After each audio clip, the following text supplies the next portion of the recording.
Book की ज़रूरत है।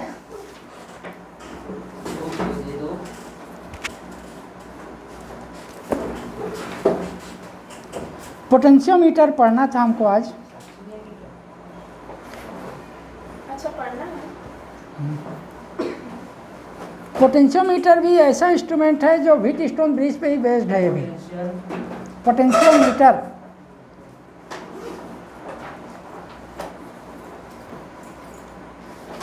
देखो इसमें, 193। हाँ 193 इन हिंदी।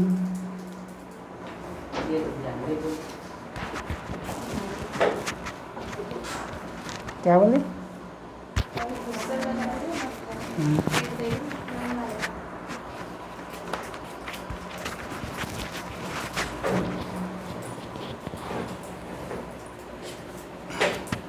मान लो तेरे को मारना भी चाहे, साइकिल के कैरियर में पहले बैठेगी या अब खड़े होगी फिर मारेगी। चलो, पोटेंशियोमीटर जो है ना वो उसी व्हीटस्टोन ब्रिज पे ही बेस्ड है। ये तुम्हारे बुक में जो लिखा है उसको एक बार पढ़ते हैं, देखो ज़्यादा बेहतर समझ में आएगा, हो सकता है। अ potentiometer is device which is commonly used to compare the electromotive force of two cells and to measure the internal resistance of a cell। माने एक ऐसा डिवाइस है जिसके हेल्प से हम दो सेल के ईएमएफ को कंपेयर कर सकते हैं और किसी सेल का इंटरनल रेजिस्टेंस भी हम इसके हेल्प से निकाल सकते हैं। ठीक है, और इसका जो बेस वही है व्हीटस्टोन ब्रिज। कंस्ट्रक्शन में क्या है, वहाँ अपन क्या किए थे, व्हीटस्टोन ब्रिज जो बनाए थे उसमें केवल 1 मीटर का एक वायर लगाए थे। इसमें ना 1-1 मीटर का 8-10 ठो ऐसे 5 माने लंबाई को उसको बढ़ा देते हैं वायर का। 1-1 मीटर का 4-5 ठो लेयर ले लेते हैं, मतलब कतार ले लेते हैं। बस इतना ही अंतर है, बाकी सब वही है। फिर भी कंस्ट्रक्शन को देख लो, कुछ तुमको कुछ गड़बड़ लगे तो। कंस्ट्रक्शन में बोला potentiometer is shown in figure 3.31। Main base of this apparatus is a large wooden plank, लकड़ी का एक तख्ता रहता है, on which very long wire about 6 to 10 metre, ये important है बस, is fixed in such a way that each wire of length 1 metre. इस ढंग से फिक्स रहता है कि प्रत्येक वायर की लंबाई 1 मीटर होती है। ठीक है, 1 metre is parallel to the next wire of length 1 metre. माने 1-1 मीटर का एक दूसरे के पैरेलल ऐसे लगे रहते हैं वो। The wire is made up of, ये क्या लिखा है देखो, मैग्नीन है ये, made up of मैग्नीन uh constantan, क्या होता है कांस्टेंटन, एलिमेंट होता है, having high specific resistance and low temperature coefficient of resistance. ये ऐसा सब्सटेंस का बना होता है जिसका स्पेसिफिक रेजिस्टेंस ज़्यादा होता है और टेम्परेचर कोफिशिएंट माने यूनिट टेम्परेचर बढ़ने पर उसका जो रेजिस्टिविटी या रेजिस्टेंस बढ़ने की जो रेट होता है वो बहुत कम होता है। ऐसे सब्सटेंस का वायर होता है। We take pieces of 1 metre long wire all connected in series but look parallel. दिखता तो पैरेलल है, ऐसा है, लेकिन सब सीरीज में ही जुड़ा रहता है। कैसे सीरीज में, ऐसे छोड़ छोड़ को शुद्ध मेटल के पट्टी से ऐसा जोड़ जोड़ देते हैं।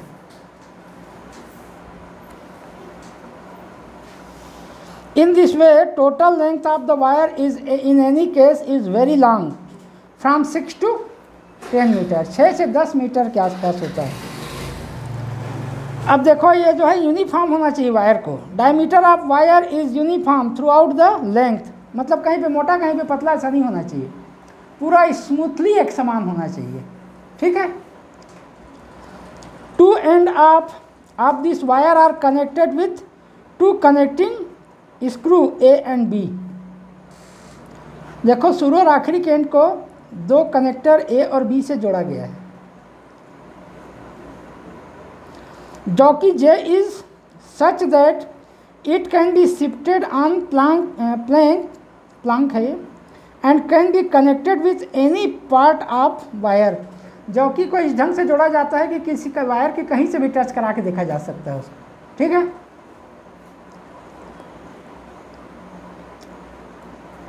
इन general one of the end of the jockey remain constant, constantly क्या है, कंटिन्यूसली होना चाहिए, देखो तो क्या लिखा है,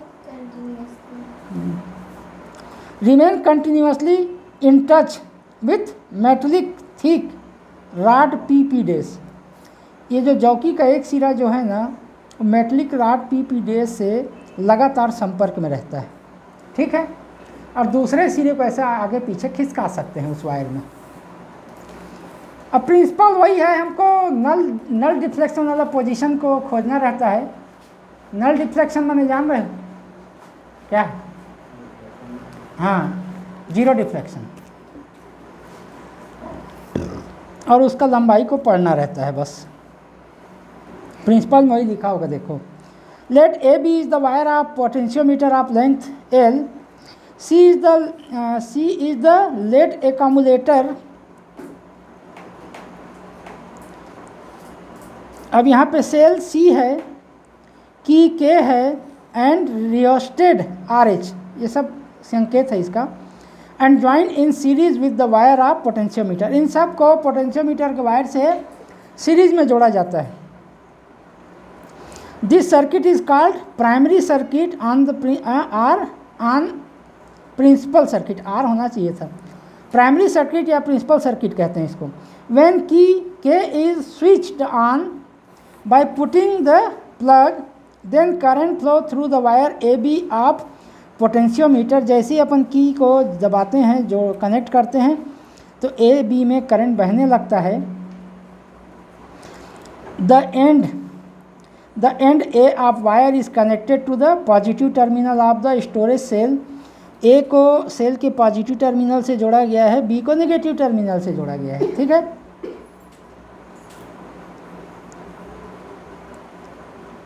and B is connected with negative terminal। obviously the potential of A is greater than that of B। ये सब ठीक है। तो अब जिसको पॉजिटिव से जोड़ा जाएगा वो तो ज़्यादा रहेगा ही ना पोटेंशियल वहाँ का। अब ये क्या बोला है बोल्ड लेटर में, if the steady current flow through a wire of uniform cross section then the fall of potential across any portion of the wire is directly proportional to the length of that portion। क्या बोला मालूम है? देखो, length के respect में potential का जो drop है माने डाउन होना है, माने यूनिट लेंथ के रेस्पेक्ट में पोटेंशियल में जो डिक्रीज होता है उसको अपन पोटेंशियल फॉल कहते हैं, या rate of fall of potential with respect to length of wire कहते हैं। ये आगे समझ में आ जाएगा। मान लो पूरे वायर ए से बी तक का पोटेंशियल डिफरेंस V है मान लो, और A से B तक की लंबाई L है, तो यूनिट लेंथ में पोटेंशियल डिफरेंस कैसे निकालोगे? V upon L। इसी को gradient of potential with respect to length कहते हैं, ठीक है। इट्स यूनिट इज वोल्ट में सेंटीमीटर। अब सीधा सीधा यूनिट तो निकाल ही सकते हो। If the area of cross section of wire remain same then the potential gradient be also constant.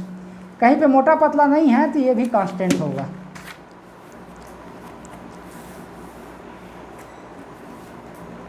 अब यही मेन सर्किट है, देखो ऐसा ही रहता है। ये पूरा ए से बी तक का एक साथ दिखाया है, वो टुकड़े टुकड़े में रहता है, बस सीरीज में जुड़ा रहता है, माने ए से बी तक ही है। अब देखो सेल, कुंजी, माने ऑन ऑफ स्विच और रिहोस्टेट सब सीरीज में जुड़े हैं ए और बी के साथ। और यहाँ पे जबकि जे का एक सिरा वायर में कहीं पे भी रख सकते हैं, लेकिन एक सिरा फिक्स है, वो गैल्वेनोमीटर से होते हुए सेल के नेगेटिव ब्रॉड से कनेक्टेड है, ठीक है। अब देखो मान लो यूनिट लेंथ का रेडियस या रो है, तो एल लेंथ का रेडियस माने यूनिट लेंथ में जो फॉल ऑफ वोल्ट होगा, क्या लिखा है देखो तो, रो को क्या माना है, कहीं लिखा है क्या? Let the distance of null point J from the point at higher potential A is L. EMF of cell equal potential difference between A and J। Rho is known as EMF of cell can be determined if this is principle of potentiometer. Rho जो है ना unit length में fall of potential होगा, समझ गए। तो length L length में कितना होगा, रो एल। यूनिट लेंथ में मान लो पोटेंशियल में जो डिक्रीजेज होता है वो रो है, या यूनिट लेंथ के दोनों सिरों पे पोटेंशियल डिफरेंस रो है, तो एल लेंथ में कितना होगा, रो एल। ये ऐसा है बस। ये तो केवल अभी उसका एपरेटस की जानकारी थी। अब सेंसिटिविटी ऑफ पोटेंशियोमीटर। पोटेंशियोमीटर को सेंसिटिव है कब कहेंगे, जब बहुत कम करंट बहने पर भी डिफ्लेक्शन बहुत ज़्यादा दे, तभी तो हम एक्यूरेट रीडिंग ले पाएंगे, समझ रहे हो ना। कम पोटेंशियल डिफरेंस होने के बावजूद भी गैल्वेनोमीटर में जो डिफ्लेक्शन है वो पर्याप्त हो, तब हम उसको सेंसिटिव पोटेंशियोमीटर कहेंगे। देखो क्या बोला, if the jockey is slightly shifted from null point position the galvanometer shows a large deflection. वही बोला है ना, नल पॉइंट पोजीशन से थोड़ा सा भी हम अपन शिफ्ट करते हैं जॉकी को तो बहुत ज़्यादा डिफ्लेक्शन देता है गैल्वेनोमीटर, तो वो ज़्यादा सेंसिटिव है। पोटेंशियल, हाँ, the sensitivity of the potentiometer depend upon the value of potential gradient rho। Potential gradient rho पे डिपेंड करता है ये। Smaller the potential difference that potentiometer can measure, बहुत कम से कम पोटेंशियल डिफरेंस को पोटेंशियल मीटर माप सकता है यदि उसकी सेंसिटिविटी ज़्यादा है तो। Then more sensitivity of the potentiometer, जितना ज़्यादा सेंसिटिव होगा उतना कम से कम वोल्टेज डिफरेंस को ही वो मेजर कर पाएगा। तुम ऐसा समझो कि बहुत ज़्यादा वोल्टेज डिफरेंस उसके बाद भी मुश्किल से कांटा हिल भी नहीं पा रहा है, तो थोड़ा सा हिलेगा, तुम कैसे रीड करोगे उसको, समझ गए ना। कम से कम पोटेंशियल डिफरेंस में ज़्यादा से ज़्यादा डिफ्लेक्शन हो तो ईजिली अपन उसको रीडिंग ले सकते हैं।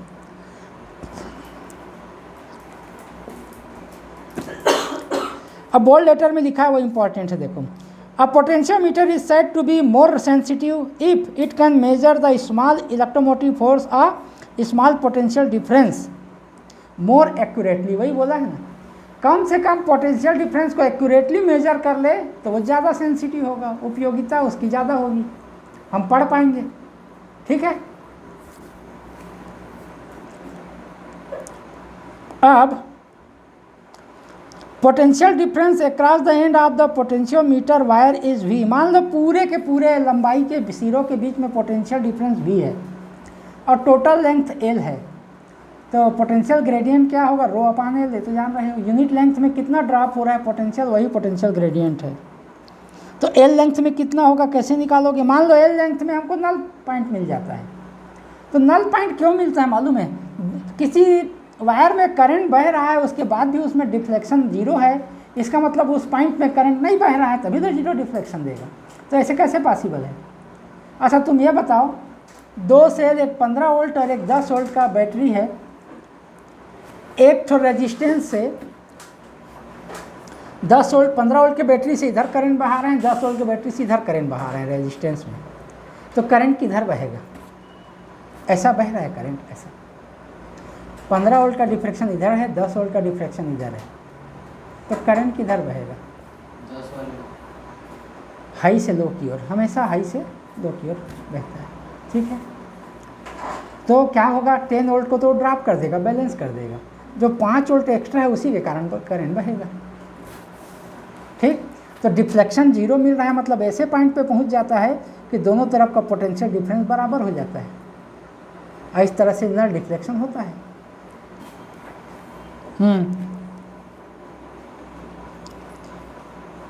अब यहाँ कह रहा है if the balance length of the wire is L when cell of EMF E is joint in secondary circuit. ये प्राइमरी सर्किट है, ये सेकेंडरी सर्किट है, ये जो नीचे वाला, और ये वाला मेन वाला प्राइमरी सर्किट। मान लो L लेंथ में आपको नल पोजीशन मिलता है, तो नल पोजीशन मिलता है मतलब इधर दो ठो बैटरी है, एक का करंट दूसरे का, एक के कारण वोल्टेज ड्रॉप दूसरे कारण वोल्टेज ड्रॉप उस पॉइंट पे सेम हो जाता है, तभी तो डिफ्लेक्शन जीरो मिलेगा। अपोजिट और इक्वल होने पर ही डिफ्लेक्शन जीरो मिलेगा। समझ गए ना? तुम क्या करते हैं, जैसे मान लो अपन ना लंबा वायर ले लेते हैं और एक ठो पॉजिटिव सेल के पॉजिटिव की इस सिरे को एक ठो सेल के पॉजिटिव के इस सिरे से जोड़ देते हैं और निगेटिव वैसे जाके फिर राउंड करके उसी में जोड़ देते हैं। सर्किट कंप्लीट होना चाहिए। तो क्या है, अब फिर अपन जौकी को इधर ऐसे खिसका के देखते हैं तो जहाँ पे नल डिफ्लेक्शन मिल रहा है ना, इसका मतलब क्या मालूम कि वहाँ से ए से यहाँ तक का जो पोटेंशियल डिफरेंस है उतना ही है जितना बी से यहाँ तक का है, तभी तो करंट वहाँ जाके रुक गया। ठीक है, इक्वल और अपोजिट होने पर ही नल डिफ्लेक्शन मिलेगा। और जब फार्मूला डिराइव करेंगे तो और उसको बताऊंगा। अभी तो केवल बकबक पोटेंशियोमीटर के बारे में ही बता रहा है, अभी तक तो बहुत बता देता है। अब कितना है, बस ये यहीं तक है शायद।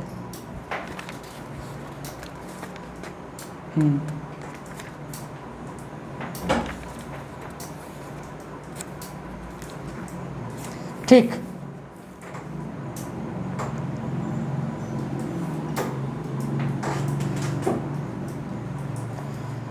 obviously greater the length of potentiometer wire smaller will be the potential gradient।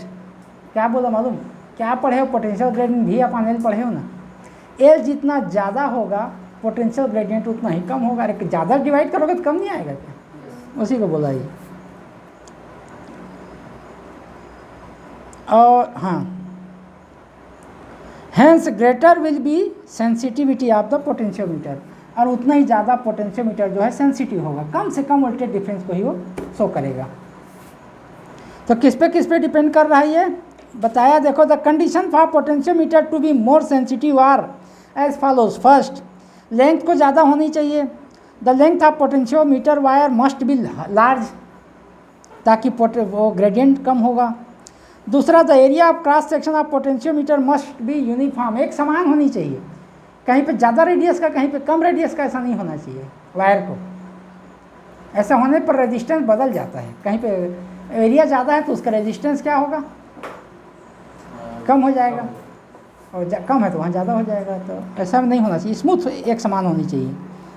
और V मस्ट बी लेस, और V को पोटेंशियल डिफरेंस को कम होना चाहिए, तभी तो ये V अपॉन L कम होगा। ये तीन तो ज़रूरत है सेंसिटिव पोटेंशियोमीटर के लिए। अब क्या यूज़ होता है पोटेंशियोमीटर का, दो सेल का ईएमएफ के बीच में कंपेयर करते हैं। नहीं दिख रहा है इसमें, देखना तो, दो सेल की ईएमएफ का कंपेयर करते हैं। किसी एक सेल का हम इंटरनल रेजिस्टेंस निकाल सकते हैं। ठीक है, तीसरा क्या बोल रहा है, to compare the ratio of two resistance, दो रेजिस्टेंस के रेशियो का कंपेयर कर सकते हैं। रेशियो को कैसे, और बाद में ही पता चलेगा। और फोर्थ है, in the calibration of ammeter and voltmeter. Ammeter और वोल्टमीटर का कैलिब्रेशन, मतलब कैलिब्रेशन का क्या सेंस है, समझ रहे हैं, क्या कैलिब्रेट कर रहा है।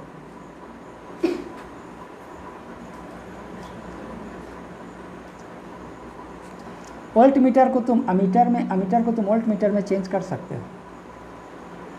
कितना का रेजिस्टेंस कैसे उसमें जोड़ें ये इससे जान सकते हो। वहाँ पे जहाँ बताएगा वहाँ डिटेल में बताएगा। हिंदी का वही तो वर्ड नहीं मिल रहा है, इसीलिए तो सब उसको भावार्थ बताने की कोशिश कर रहा हूँ। उसको देखता हूँ डिक्शनरी में। काम जानता है मतलब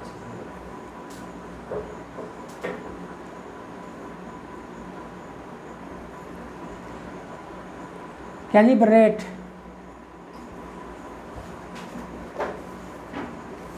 वैसे इधर हैं, हाँ वही तो है। तो अंशांकन का मतलब जान रहे हो, अरे जैसे अपन अरे हाँ ये मैं बता रहा हूँ उसको दूसरे शब्दों में। कैलिब्रेशन का, कैलिब्रेट कर रहे हैं वोल्टमीटर और अमीटर को। मतलब ये है कि यहाँ से मान लो पूरा घूम जा रहा है कांटा, तो 20 वोल्ट का डिफरेंस दे रहा है। तो कितना एंगल घूमेगा तो 1 वोल्ट, फिर कितना घूमेगा तो 2 वोल्ट, फिर कितना घूमेगा तो 3 वोल्ट। इसको अपन स्केलिंग, बस की स्केलिंग कह सकते हो उसको। थर्मामीटर कैसे बनाते हो? पहले पारा को भर देते हो वैक्यूम ट्यूब में और उसको 0 में रख देते हो, और 0 में रखते हो, जहाँ पे पारा रहता है उसको 0 डिग्री पढ़ते हो।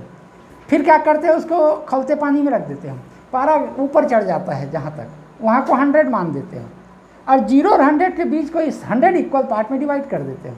Each part indicate 1 degree. वैसे उसी को तो कैलिब्रेशन या आंकलन एक ही है। तो इसमें हेल्प से, एक के हेल्प से दूसरे को हम कैलिब्रेट कर सकते हैं, ये कहना है इसका। उसके बाद लास्ट में बोला है to find out the value of thermo EMF. Thermo EMF क्या होता है जानते हो? 2 वायर का जंक्शन लेना, एक कॉपर का एक और किसी का, दोनों तरफ 2 राड ले लेना, 2 डिफरेंट मेटल का, इधर जोड़ देना इधर जोड़ देना, एक सिरे को गर्म चूल्हे पे रख देना, एक सिरे को ठंडे बर्फ में रख देना। दूसरा रखने आप गर्म करेंगे। नहीं, वो गर्म तो खैर होगा, हमको गर्म होने नहीं देना है, उसको बर्फ बदलते रहना है। तो देखो अपने आप, और उसमें एक ठो अमीटर जोड़ देना, तो तुमको पता चलेगा कि अपने आप उसमें करंट बहने लगा है।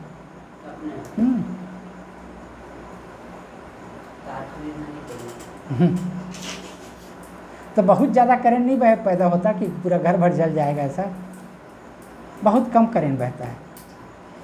उसको थर्मो इलेक्ट्रिसिटी भी कहते हैं। कौन चार्जिंग होगा? तो कैसे उसके लिए चूल्हा जलाएगी, 2 ठो मेटल का राड फेंक देगी, उसको ज्वाइन कराएगी, बहुत धीरे धीरे होगा। 2 वोल्ट 5 वोल्ट ऐसी पैदा होता है, 1.5 वोल्ट 2 वोल्ट 3 वोल्ट ऐसा। ये कहाँ 240 वोल्ट रहता है।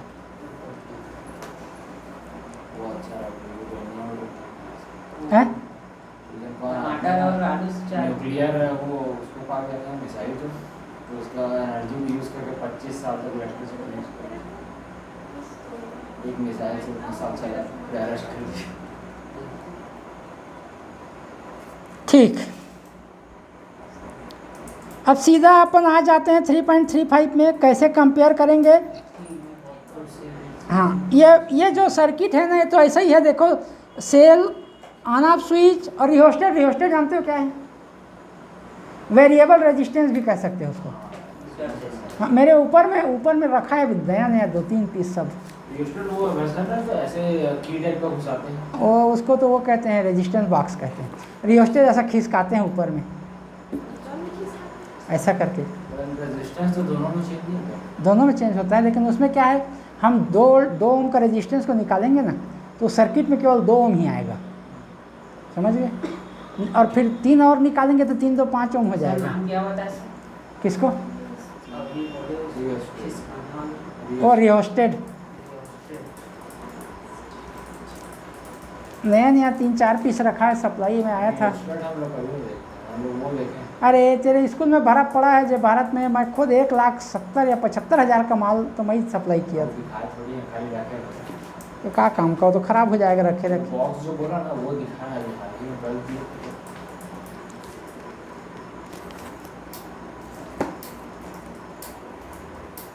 यही ना सर। हाँ, ऐसे अच्छा पूरा। ये क्या है? हाँ, ऊपर में जो गुंडी लगी है ना, उसको पकड़ के तुम खसका सकते हो इधर आगे पीछे। ये क्या होता है? रेजिस्टेंस बदलते जाएगा, वोल्टेज डिफरेंस चेंज होता जाएगा, वोल्टेज चेंज होता जाएगा।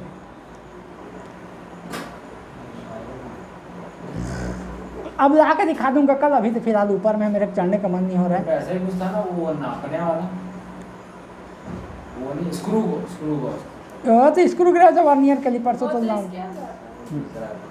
नहीं, वो सर सिलेंड्रिकल दिखाना, तो मतलब वही किसी का कैटेगरी का। वो भी पड़ा यहीं पे, स्क्रू यहीं पे पड़ा था एक तो।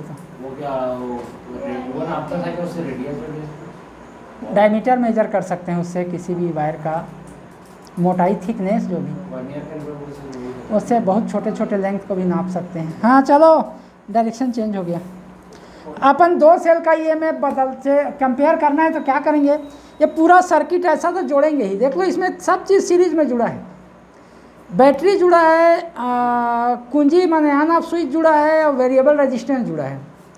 अब इसी के साथ एक कई मीटर लंबा ए और बी वायर जुड़ा है। और यहाँ से ब्रांच में देखो, मैं अब थोड़ा सा डायग्राम बना के सर सबका आवाज आता है ना, तो देखी वीडियो में। बोलते हैं उनका। हाँ, हम लोग का इसका आवाज आ रहा था एक बार शायद है। सर आर वाला कहा, अरे सर मैं तो ग्राफ बताती हूँ ऐसे वाला। फिजिक्स से पढ़ाते हैं, फिजिक्स वाला में नहीं लेकिन उसमें भी बताते हैं, केमिस्ट्री वाला में देखो से आपने पास बैठे रहना हमारी किसी हम जो करते हैं बहुत सारे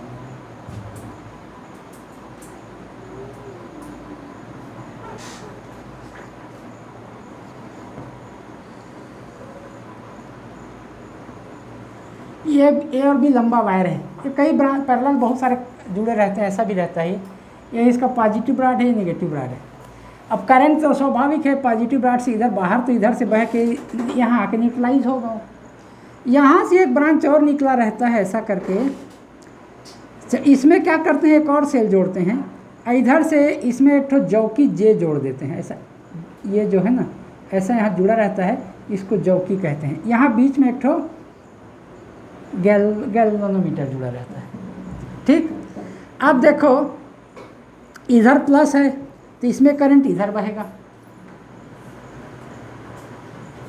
ठीक है, अब ध्यान से समझना क्यों न्यूट्रलाइज होता है। इसका जो करंट इधर से इधर बह रहा है, इसका करंट इधर से इधर बह रहा है, दोनों का एक दूसरे के अपोजिट डायरेक्शन में है ना। अब जैसे इसी को अपन इधर उधर खिसका के लाते जाएंगे, इधर उधर बैलेंस करके, तो मान लो यहाँ पे 0 आ गया, तो यहाँ से यहाँ तक का जितना वोल्टेज डिफरेंस होगा ना, वो जो है इसके कारण जितना वोल्टेज इसके कारण पैदा हो रहा है उसी के बराबर होगा, तभी यहाँ बैलेंस 0 मतलब न्यूट्रल पॉइंट मिलेगा हमको। समझ गए? मान लो ये L है, तो यहाँ से यहाँ तक वोल्टेज जो है E = ρL होगा। समझ गए? और एक तो एक सेल के लिए निकाल लेंगे इसको, यहाँ पे एक सेल जोड़े, उसके लिए नल डिफ्लेक्शन पॉइंट निकाल लिए, मान लो L1 डिस्टेंस पे मिला, तो E1 = ρL1 हो गया। अब इस सेल को निकाल देंगे, या इस चीज़ के पैरेलल में जोड़े रहते हैं, यहाँ एक ठो की जोड़ देते हैं, यहाँ पे भी एक ठो की जोड़ देते हैं, ऐसा जैसे एक ठो, और तुम ऐसा कर सकते हैं इस पे।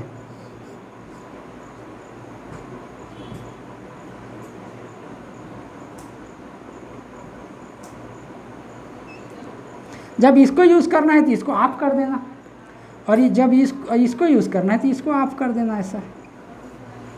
ठीक, इसके लिए पहले नल डिफ्लेक्शन निकालते हैं। मान लो इसका E1 है, ये E2 है इसका, तो E1 = क्या हो जाएगा, E1 = ρL1 हो जाएगा। अब इसको हटा देते हैं, इसको डिस्कनेक्ट कर देते हैं और इसको ऑन कर देते हैं।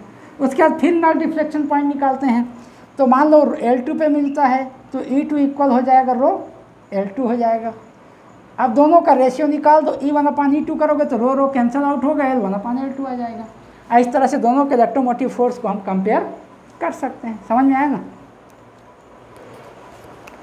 वही बताया है, देखो तो बुक में जो लिखा है उसको पढ़ो।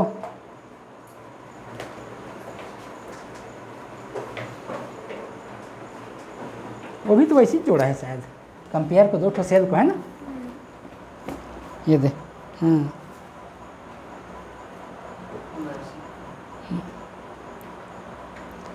अब 5-6 ठो रीडिंग लेते हैं वैसी, और सब एवरेज निकाल देते हैं, तो एक्यूरेट रीडिंग मिल जाता है।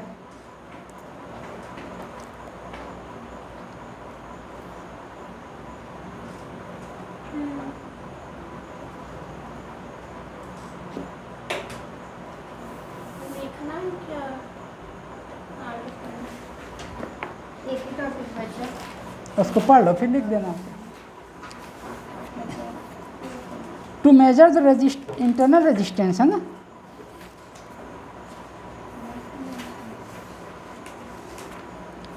दो टॉपिक बचा है, एक superiority of potentiometer over voltmeter और एक to measure the internal resistance of metal by using potentiometer. ये superiority of potentiometer over voltmeter, ये तो केवल समझाने का है कि ये क्यों सुपीरियर है, क्यों बेहतर है उससे, वोल्टमीटर से।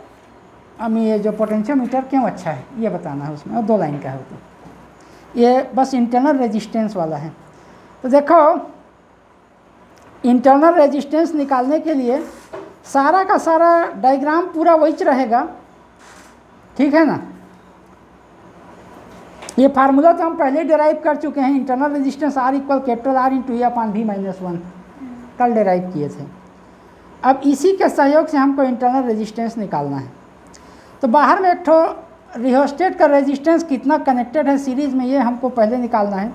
ये क्या क्या किया देखो, फार्मूला एंड थ्योरी।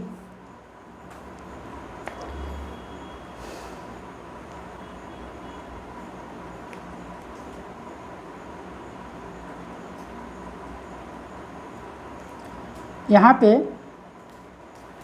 अपन क्या करते हैं देखो, मान लो ई का किसी सेल का हमको इंटरनल रेजिस्टेंस निकालना है, तो हम सबसे पहले बैलेंस पॉइंट उस सेल को, इसको सर्किट में ले लेंगे, ई मान लो यही है, तो इसको सर्किट में ले लेंगे और बैलेंस पॉइंट निकालेंगे। तो जहाँ पे मान लो एल डिस्टेंस पे बैलेंस पॉइंट मिलता है, तो इसका EMF ई है मान लो, तो ई इक्वल रो एल हो जाएगा, ठीक है ना। उसके बाद वो जो रेजिस्टेंस के सिरे पे कितना पोटेंशियल डिफरेंस प्रोड्यूस हो रहा है उसको निकालेंगे। V मतलब रेजिस्टेंस के दोनों एंड के बीच में। तब उसको कैसे निकालेंगे, उसको इसको डिस्कनेक्ट कर देंगे, ठीक है। ये सेल वेल हटा देंगे उसमें, और क्या करेंगे, इसको केवल जॉकी को इसमें इधर उधर खिसकाएंगे। तो जहाँ पे नल डिफ्लेक्शन आ जाएगा वहाँ पे वो V इक्वल मान लो L2 पे आ रहा है, तो रो इक्वल V इक्वल रो L2 होगा, ठीक है। तो रो कैसे भी वो सेकंड वाले को कैसे करना है बुक में भी लिखा है, बुक में भी देख लो। ये फार्मूला तो पहले हम डेराइव किए हैं, पूरा वही 6 फार्मूला डेरिवेशन की ज़रूरत नहीं है। If for the cell of electromotive force E distance of the balance point is L1। मान लो एक सेल जोड़ते हैं, E जोड़ दिए सेल जिसका इलेक्ट्रोमोटिव फोर्स E है, और बैलेंस पॉइंट निकाले और L1 मिला, तो E इक्वल रो L1 हो गया, एक तो मिल गया। अब in the same way if distance of balance point for potential difference V, अब क्या है, वो रेजिस्टेंस के दोनों सिरों के बीच में पोटेंशियल डिफरेंस कितना है उसके लिए बैलेंस पॉइंट निकालेंगे। तो क्या करेंगे, अपन ये सेल को डिस्कनेक्ट कर देंगे, सीधा सीधा इसमें कुछ नहीं जुड़ा रहेगा, डायरेक्ट यहाँ से जॉकी जुड़ा रहेगा, और उसको इधर उधर खिसका के नल डिफ्लेक्शन निकालेंगे। मान लो डिफ्लेक्शन L2 पे आ रहा है, तो जो रेजिस्टेंस के दोनों सिरों के बीच में जितना पोटेंशियल डिफरेंस है ना, वही रो L2 के बराबर होगा, क्योंकि और कोई दूसरा रेजिस्टेंस है ही नहीं है सर्किट में। तो जो पोटेंशियल होगा उसी के दोनों सिरों के बीच में होगा, उस बैटरी के कारण ऊपर जो है उसी से तो सप्लाई हो रहा है ना। तो इस तरह से इस सेल वगैरह को निकाल के जॉकी जे को इधर उधर खिसका के बैलेंस पॉइंट निकालते हैं। तो जो बैलेंस पॉइंट के डिस्टेंस निकलता है उसको रो से मल्टीप्लाई करने पर भी मिलता है। तो मान लो V इक्वल रो L2 हो गया। अब ये फार्मूला जानते हो, R इक्वल ये क्या बोलते हैं अंडर ब्रैकेट E अपन V माइनस 1 होता है, कल कैलकुलेट किए थे अपन। इसमें सब का वैल्यू रख दो और जो रेजिस्टेंस है उसका भी वैल्यू रख दो और कैलकुलेशन करो तो इंटरनल रेजिस्टेंस आ जाएगा। ये सर्किट डायग्राम दिया है, देखो इसको ऐसा दिया है वैसा भी कनेक्ट कर सकते हो।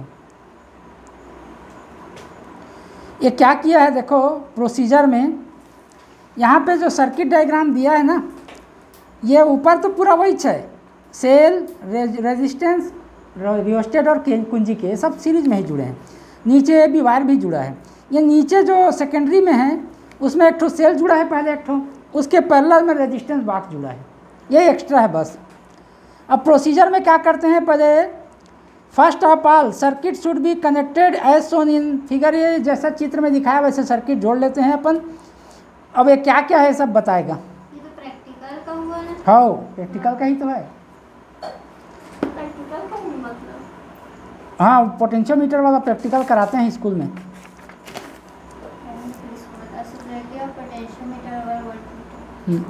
सबसे पहले K1 को दबाते हैं, इसमें कुंजी K1 को ऑन ऑफ स्विच जो दिया है K1 उसको प्रेस करके सर्किट को कनेक्ट करते हैं।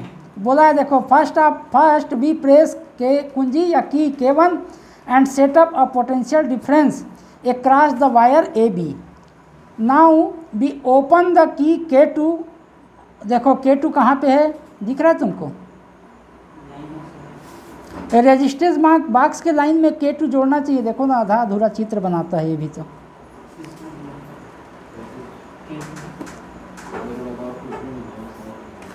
ये जो RB जुड़ा है ना RB, उसी के सीध में कहीं पे K2 होना चाहिए ताकि अब उसको डिस्कनेक्ट कर सकें हम।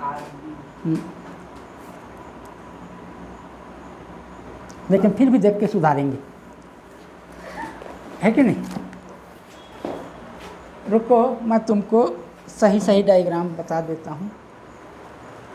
सर ये ए भी वो भी तो वही बोला है उसी में बोला है ना। सर ई से बोला हाँ अरे बाप रे, ए भगवान। तो बुक अगर पढ़ना रहता तो तो क्या है, कोई भी बुक पढ़ो, पढ़ना उतना ही है। किसी में एग्जाम्पल ज़्यादा, किसी में कम, इस तरह से मोटाई कम ज़्यादा हो जाता है। सिलेबस वही है।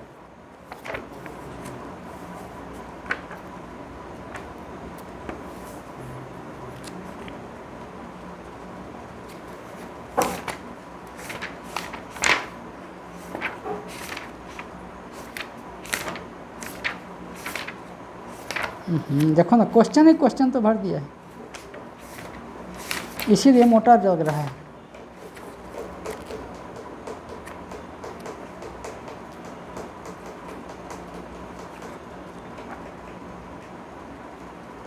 किरचाप ला के बाद ही में होगा वो सब।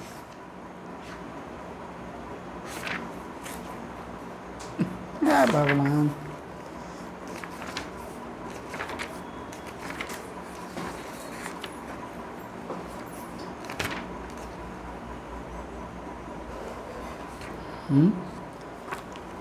कहाँ चला गया इसमें पोटेंशियोमीटर।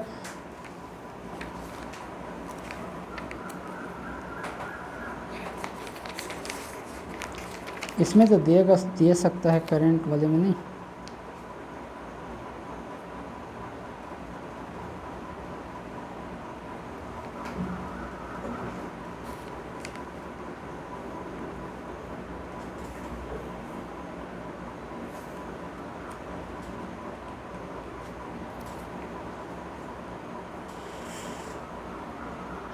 इसमें है पोटेंशियोमीटर है 368।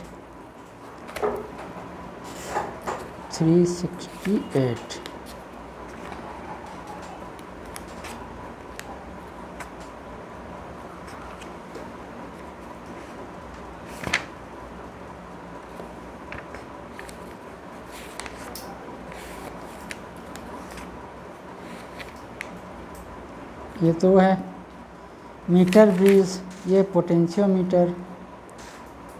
लेकिन एक क्वेश्चन में है, ये है पोटेंशियोमीटर। देखो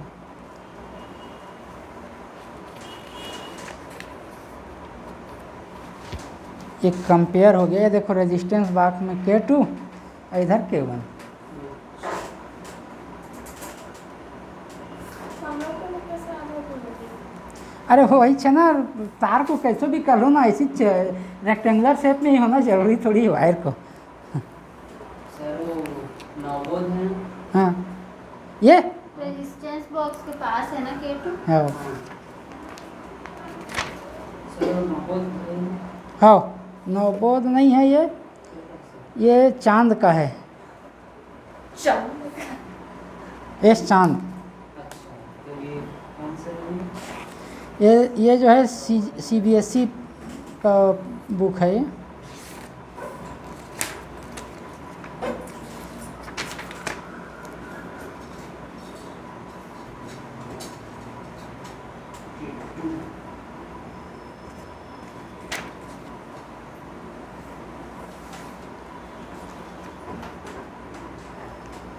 internal resistance of a cell by potentiometer, ये वही है। सीधा सीधा रेजिस्टेंस बॉक्स है, उसी के बगल में एक ऑन ऑफ स्विच होना चाहिए था, ताकि उसको अपन कनेक्ट या डिसकनेक्ट कर सकें। नहीं दिया है तुम्हारे में, ठीक।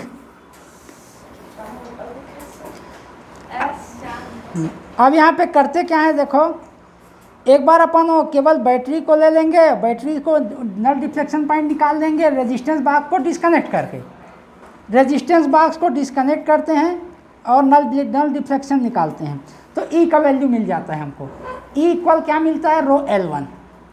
अब रेजिस्टेंस बॉक्स को कनेक्ट करके उसमें से कुछ रेजिस्टेंस निकाल देते हैं, तो कितना रेजिस्टेंस निकालेंगे वो हमको मालूम रहेगा, वही R का वैल्यू होगा।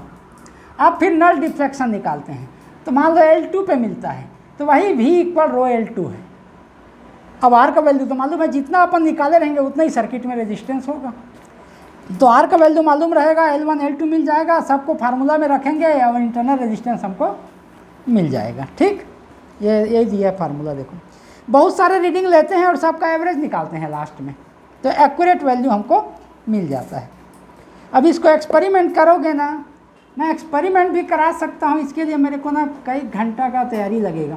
वायर वायर सब जोड़ना पड़ेगा, सारा इंस्ट्रूमेंट, और फिर पोटेंशियोमीटर तुम्हारी स्कूल से लाना पड़ेगा। सर कब करेंगे? हैं?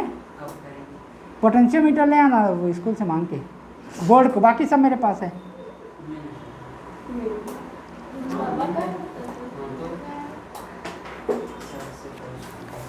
ओके, क्यों अच्छा है ये बता रहे हैं। देखो ये superiority of potentiometer over volt meter.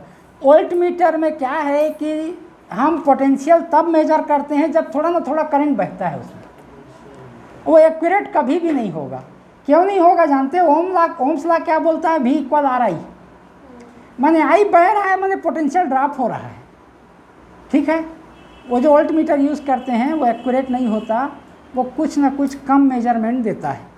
ऐसा इसलिए होता है क्योंकि करंट बहता है तो कुछ वोल्टेज ड्रॉप हो जाते हैं। पोटेंशियोमीटर में वोल्ट कैसे मेजर करते हैं? नल डिफ्लेक्शन से, माने उस पोजीशन पे लाते हैं कि उसमें करंट नहीं बह रहा है। सर ये क्या पोटेंशियोमीटर?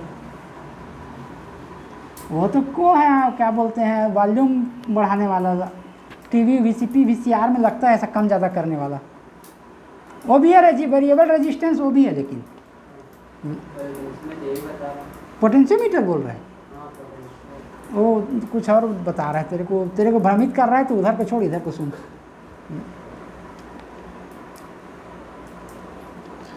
हाँ, तो क्या करते हैं, क्या बोल रहा था मैं भूल गया।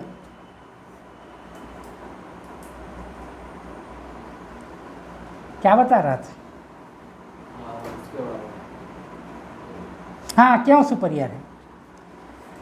हम अपन वोल्टेज जब नापते हैं किसी वोल्ट मीटर से, तो कुछ ना कुछ करंट फ्लो हो रहा है, मतलब कुछ ना कुछ वोल्टेज ड्रॉप हो रहा है। इसका मतलब जितना उसका वोल्टेज डिफरेंस है उससे हम कम मेजर करते हैं, एक्यूरेटली हम मेजरमेंट नहीं ले सकते। और पोटेंशियोमीटर नल डिफ्लेक्शन पे बेस्ड है, मतलब उस कंडीशन में मेजरमेंट लेते हैं जब करंट फ्लो ही नहीं हो रहा है, मतलब किसी भी प्रकार का कोई ग्रेडियंट या क्या बोलते हैं, वोल्टेज ड्रॉप नहीं हो रहा है। तो उस कंडीशन में एक्यूरेट कितना पोटेंशियल डिफरेंस है वही हमको बताएगा। और इस तरह से हम पोटेंशियोमीटर के हेल्प से एकदम एक्यूरेट वोल्टेज डिफरेंस मेजर कर सकते हैं, इसीलिए वो उससे वोल्ट मीटर से सुपीरियर है। ऐसे कुछ लिखा होगा, पढ़ो तो, पहले पढ़ के देख तो तेरे को कुछ नया चीज़ दिख रहा होगा। बाकी तो हाँ, द एंड है चैप्टर।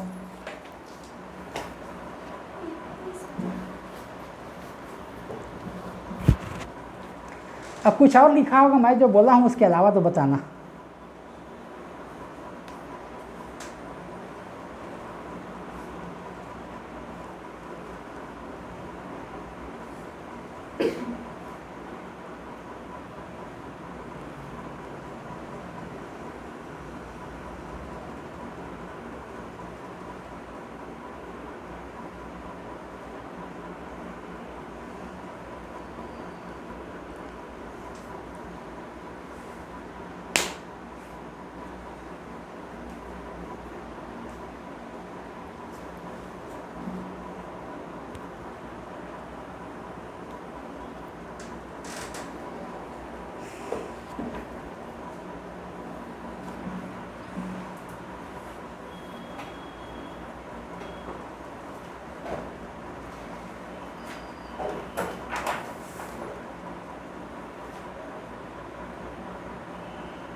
वैसी है ना? ठीक, अब क्या करना है, लिखना है कि आगे बढ़ना है? हैं? 10 मिनट।